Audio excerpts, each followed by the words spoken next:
Good morning, everyone. I'm here in Malden, and it's a beautiful day out, absolutely fabulous. Just here in my neighborhood in Malden. And you know what? I thought today would be a beautiful day to take a walk, but to take a walk, to try to help an excellent cause.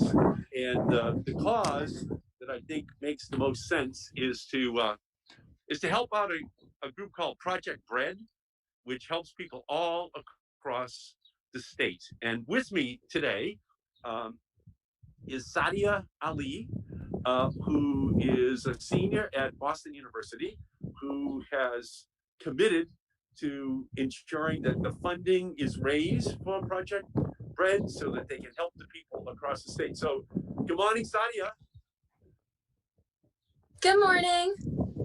Good morning. So tell everybody a little bit about Project Bread and what it does and why it's so important to you. Sure. So Project Bread is an integral part of the health infrastructure in Massachusetts. So if you go to mass.gov looking for hunger resources, you might find yourself redirected to projectbread.com. Project Bread is the organization itself is a little over 50 years old, and their mission is to abolish hunger in Massachusetts. So Massachusetts, one of the richest states in the richest country in the world, and about 1 in 10 residents are food insecure. And food insecure is kind of a general term, meaning that you don't know where your next meal is coming from. You can't count on having groceries and food and nutrition. So then every year, so Project Bread's annual fundraiser, their primary fundraising mechanism is the Walk for Hunger. And that walk would have happened today. It always happens, every year it happens on the first Sunday in May. And this year it was canceled because of the COVID pandemic, which is very unfortunate because other consequences, other circumstances created by the pandemic have made Project Bread as an institution even more necessary than it was before. An example of this is school lunches and school meals. So so all these different schools, like the Boston Public School, all the schools in Massachusetts have closed for the rest of the year. And there are about 400, there are over 400,000, so about 500,000 children in Massachusetts who rely on their school meals to get adequate nutrition. There's something called the summer meal gap or the summer hunger gap, which is created by these students who aren't in school, and so they don't have the breakfast and lunch that they would get otherwise, so they just have that one meal, dinner, which they may or may not get. So that's usually just in the summer, but now that all the schools are closed, that's right now. And so Project Bread is needed more than ever before, but it's also experienced losing its main fundraising mechanism, which is what makes it so crucial right now to be advocating for the most vulnerable populations in our community, because this pandemic affects us all. It annoys the crap out of me, but there are some people who are really experiencing the most consequences in this time, and so that's what Project Bread does. And that's why, even though the Walk for Hunger is canceled and it's not taking place today, it's even more important. So I'm out here walking for hunger right now, and I'm walking around my neighborhood, and I have been with you for the last 5 or 6 minutes, just out here doing the walk so that we can encourage people to help Project Bread, to help you in your commitment to making sure the resources are there for the people who are most needy. And I'm enjoying my walk. It's a beautiful day. It's just absolutely fabulous. We've waited a long time. April was the longest month. T.S. Eliot said that April is the cruelest month. And I think this April definitely fit that bill.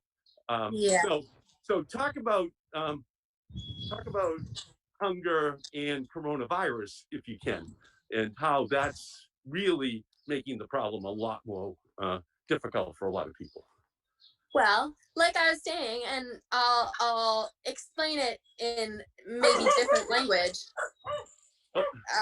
So the coronavirus has exacerbated the existing problems with hunger in Massachusetts. So the example that I used was summer eats infrastructure. So Project Bread solved the problem of did not solve. Project Bread supports the hungry people and works on the problem of the summer hunger gap, those students who rely on school meals to get their full nutrition. Project Bread has been working on this issue with a program called the Summer Eats program, and that infrastructure creates sites where kids and teens can come and get free meals, and it's straightforward and it's easy, and they try to destigmatize it. So they use lots of different tactics to make it possible for these children to be fed, to have food in their stomachs when they're not getting the breakfast and lunch that they rely on at school. And so Project Bread has been forced to improvise some of this infrastructure that they usually reserve for the summer, or they usually have a plan. There's been a lot of unpredictable things, and these things cost. They're expensive for a nonprofit organization like Project Bread to create. So having to implement the Summer Eats infrastructure now is unexpected. It's not in the plan, and so their finances, everyone needs money to do their work, and Project Bread is needed now more than ever, and they're also experiencing this loss of their fundraiser, which has created problems in getting enough money and enough support to the people who are in need, and these people are even more in need now during the pandemic, and so those are the two main things: are that coronavirus has exacerbated the hunger problems in Massachusetts, and coronavirus has made Project Bread less capable of dealing with those issues. So it's a double whammy for this charity, and that's why I think it's so important that we all go do our best to support those who are more vulnerable, less fortunate than we are. Yeah, thank you. So how many years have you been doing this, Aya? This is my 13th year. Wow. Yeah. So you started this when you were just a little girl. I was 8 years old. Incredible.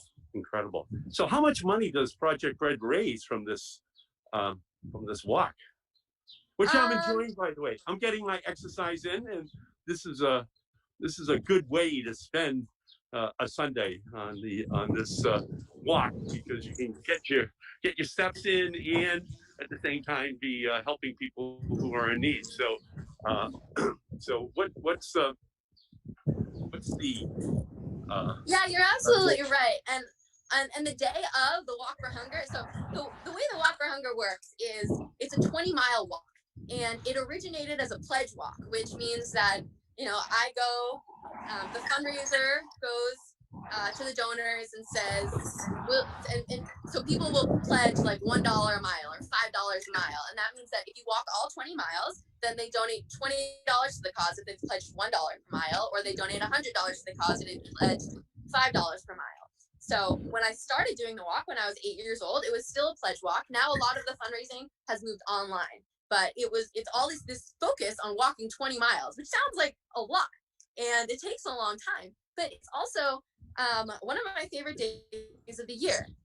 Every time I do this walk, it's relaxing in a sense, and every time I do it with a friend or a family member, we have these long, deep conversations that I rarely have a chance to have in my daily life, because we're just standing next to each other and walking for 5 to 8 hours, and it's a very so I'm basically plugging the 2021 walk now, because I think it's a great time, and it is taxing, but it's a very enjoyable experience, and there's a lot of social support, and there's a lot of enthusiasm, energy, and people are out there for each other. They're there to show. Some people fundraise, and some people haven't fundraised at all. Some just paid the registration fee and came and walked, and I'm sure there are people who didn't pay the registration fee and came and walked. But they're there to show.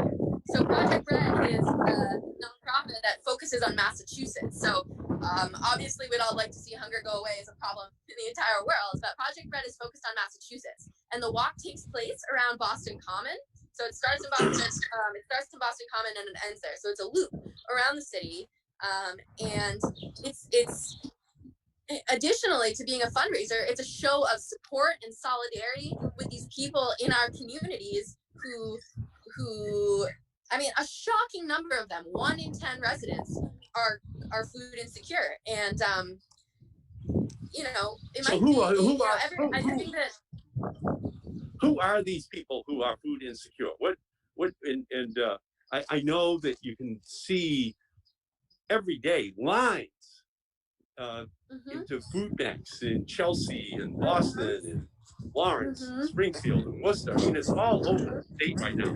So we're really at a historic high point in terms of food insecurity for people who are desperate to make sure that they can feed their families. Yeah, so I mean, there's certainly these lines in Boston and Chelsea, and there's certainly the food insecurity is focused in some geographic locations as opposed to others. And also, for some of us, I grew up and I live in Arlington, Massachusetts, and there is less food insecurity here than there is in the city of Boston or Chelsea or Springfield. And still, at the end of the block, there might be someone who is struggling with food insecurity, who has to choose between buying groceries for the week or paying rent or paying some other bill. And they may, there's a lot of stigma out there about this stuff, and they, may be experiencing it and hiding it. And so some of these people, we look and we know, we see the food insecurity, but it's also happening sometimes right under our noses, and we don't even see it. So,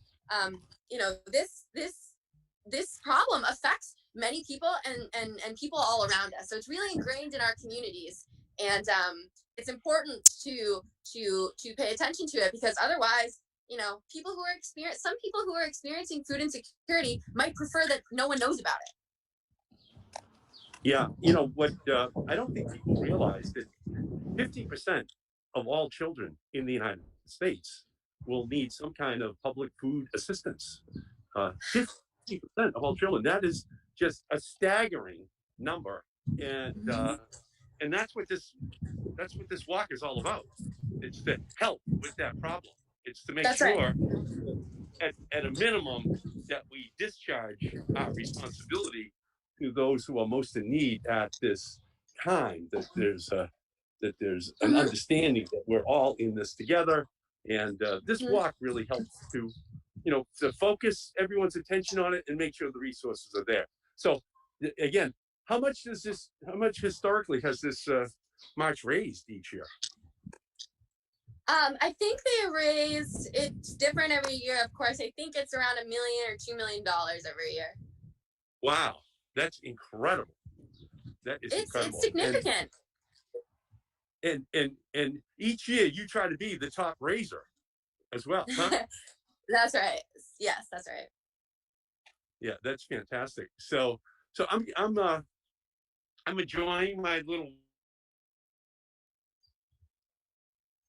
today, and so this is a very good overlap of my agenda to get in my 10,000 steps and to be on this walk with you and with all the people who right now are walking to raise the money to deal with the issue of hunger in our society. There was a huge story in the last few days about how there could be a hunger pandemic across the world because of coronavirus, the impact that it's having upon food supply, especially to those in the poorest countries on the planet. So, so we should be the leaders here in the United States. We should demonstrate how to stand up and to walk and to fight for justice for everyone. Just in this last package of legislation, the Republicans did not want to put in any more money for the SNAP program for the poorest people, so they would have the food which they needed. We're going to come back as Democrats and just fight as hard as we can to make sure that the funding is included. But it's just amazing how you have to fight so hard for common decency for people, because it's obvious a crisis that has been taking place in our country and across the whole planet with regard to food. So I'm going to try to cross the street here, Sadia. So you should pay a lot of attention while you cross the street. And I'll talk about so hunger, like you said, it's a very basic right. It's one of the most basic, right? Food and water and shelter are very, the most basic needs of people. And so hunger is a health issue, but it's more than that. It's more. So I think about it in these terms. What can I accomplish when I'm hungry? What can I get done? How productive can I be when I'm hungry? And how do I feel when I'm hungry? When I'm hungry, I have a hard time sitting down and doing my homework or going to work. I'm sure that walk wouldn't be as enjoyable if you were hungry and you were thinking about it the whole time. I get irritable and I'll snap at people. The most likely I am to snap at people is when I'm hungry. That's one of the factors that adds to an inability to focus on the things that are really the most important. And so, we have all these hungry children, but they're not able to get the right nutrition. The problems don't just end there, right? Because if you can't get the right nutrition, you can't focus on the things that are most important to you. You can't throw yourself wholeheartedly into your schoolwork or to your hobbies, to your sports, to your family life, to any other interest or any of the things that are the most important to us. It's hard to develop interests and find extracurriculars to be engaged in when you don't have all the energy that you require. And so what does this do? Well, this has the potential to set up a vicious cycle of hungry children who are unable to pull themselves out of the poverty that they were born into, because they're not able to function fully because they're not fully fed. They don't have full nutrition. And so later in life, they may not be as far along as they would be if they had the resources and the nutrition that the human body needs at a young age, especially. Yeah, and I think that's the message we have to keep driving home, that health is the first wealth, and that if people aren't given access to the nutrition which they need, especially kids, it's going to have a long-term detrimental impact on them and their prospects for a healthy life and a prosperous life. Absolutely. So this is one of the reasons that I think that the Walk for Hunger is so important. So I'll tell you a little bit about when I started doing the walk when I was 8. And one of the first things that I learned about why people walk and why people raise money for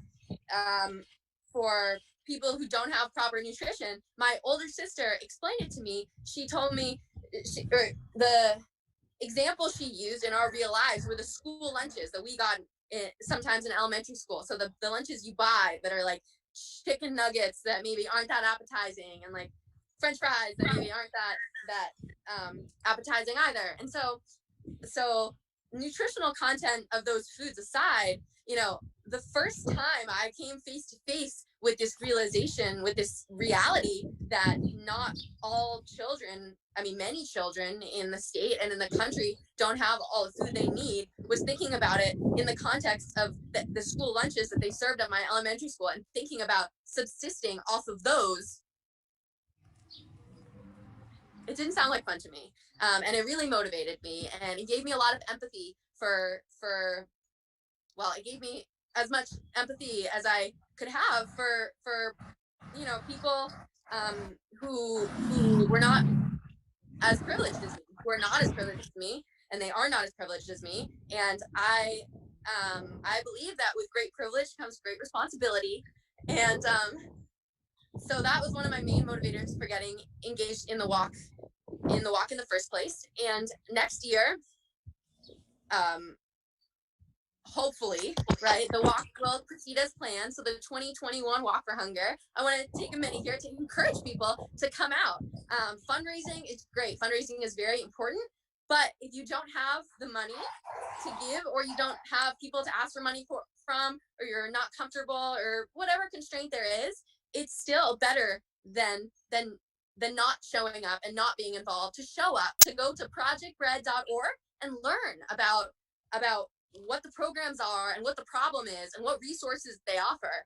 This is not, one of many like organizations like this is an established organization. This is the kind of organization that you get redirected to by the government when you are in need of hunger resources. And it's very important, and it's doing very important work. And I encourage you to come out, to show up, maybe, show up virtually on the website and check out what it's all about, and get to know your community. And maybe next year, hopefully next year, you'll come out and walk with us.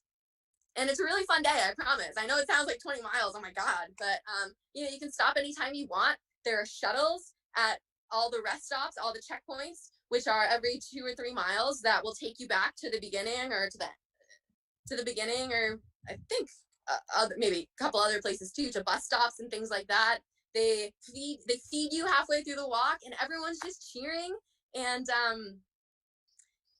it's a fun time. Every year there are sometimes people in different costumes. I think maybe last year there was someone in a gorilla suit. That was really notable to me. There are people who carry stereos and radios, and they play music. And it's all about encouraging each other and supporting each other, because at the end of the day, that's what, as a state, I don't want to say we're one big family, because that maybe sounds oversimplistic, but we are part of one big community, and it's incredibly important to do our part. If we are in a position where we're able to help other people, to do that, and if we're not, to be involved, and to get to know, to educate ourselves about what the problems are and what the solutions are, and how we can help, how we can do some part to contribute. When I first started doing the Walk for Hunger, my first so I was 8 years old, and I was out to dinner, I think, with my family, or we had just had dinner, and we walked by a bulletin board, and I saw a flyer for the Walk for Hunger, and it caught my eye, and I saw it was a 20-mile walk, which actually appealed to me because I like a challenge. I'm 8, I have energy forever, and I kind of, charity is kind of a weird concept for little kids to understand. So I looked at it, and I saw this is when it was still a pledge walk, and there were places for people to write their donations. And I thought people were giving money to me to walk 20 miles. So that was the first impression that I had of it. And so I was like, wow, I get to go for a walk, accomplish a 20-mile walk, and people are just going to give me money to do it. I was 8 years old, and that was my first impression. And I showed the flyer to my mom, and she had done the walk one time with her cousin when she was a kid, and I think her grandmother told them that they would give them $20 a mile or something, and then ended up having to give them a huge amount of money because they walked all 20 miles. And so she encouraged me to do it, and so I was on the path to doing it, and I learned from my older sister that the money wasn't going to me, and that's when she explained to me the reality of the hunger situation in Massachusetts. And she gave me the analogy of the school lunches, or it's not even an analogy actually. It's what if you only had these school lunches to eat every day? How would you feel? How healthy would you be? Would you enjoy it? Things like that. So when I originally got involved in the walk, I thought it was I didn't quite understand it, and that's okay. But what I did was I followed through. I got involved. I did the first walk. It was so fun. I walked all 20 miles. My little brother actually also walked all 20 miles, and he was only 6 years old. And my dad thought that he was gonna leave the walk, and so he wasn't expecting to walk 20 miles, but he ended up walking 20 miles too. And since then, every year I participate with Project Bread. I feel more validated in believing that this is a very important and good thing and a worthy use of my time. And I believe that it is also a worthy use of your time, any listeners. Thank you, Sadia. Now, I was I was walking around my whole neighborhood, and I thought that I would end it right here, because right across the street here, Sadia, that's the Hibernian Hall, and Hibernian Hall is a place where my grandfather, Patrick Courtney, used to go after he got off the boat from Ireland. And my grandmother got off the boat, and they had 5 daughters, including my mother.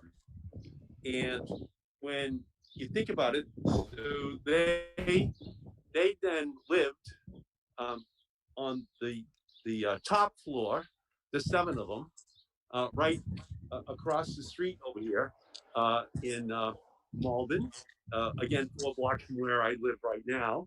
But Hibernian Hall is kind of a way to remind ourselves that hunger played a very large role in millions of Irish having to leave their land unwillingly, because you cannot live without food. It is the essential substance. And they had to leave behind their mothers, their fathers. They never got to see their families again. And so for many people in Massachusetts, we are reminded of what happened to the Irish. And we know that we can do something about hunger here in Massachusetts right now amongst our friends and neighbors. And Massachusetts has right now just about the same number of people that Ireland has, 6 to 7 million people. And for our own neighbors, our own friends right now, we should do everything we can to make sure that we provide the resources for them in memory of all of those families that had to leave their native countries because of something that was going wrong. But in many instances, it was hunger. And we have a chance to remember our own national histories. And so I'm fortunate to be here. I know how grateful I am for all of the sacrifices which the Irish made in coming to this country. And I just want to make sure that on this day that we held Project Bread. We thank you so much, Sadia, for everything you've done to bring attention to the issue. And I'm just going to continue to walk for the rest of the day to try to make sure that I get in my steps to kind of encourage people who's ever watching to give to Project Bread today. It is an absolutely indispensable part of who we are in Massachusetts today. So thank you all so much. And thank you, Sadia, for all of your incredibly courageous advocacy for those who are in need of food right now as we are talking. Thank you.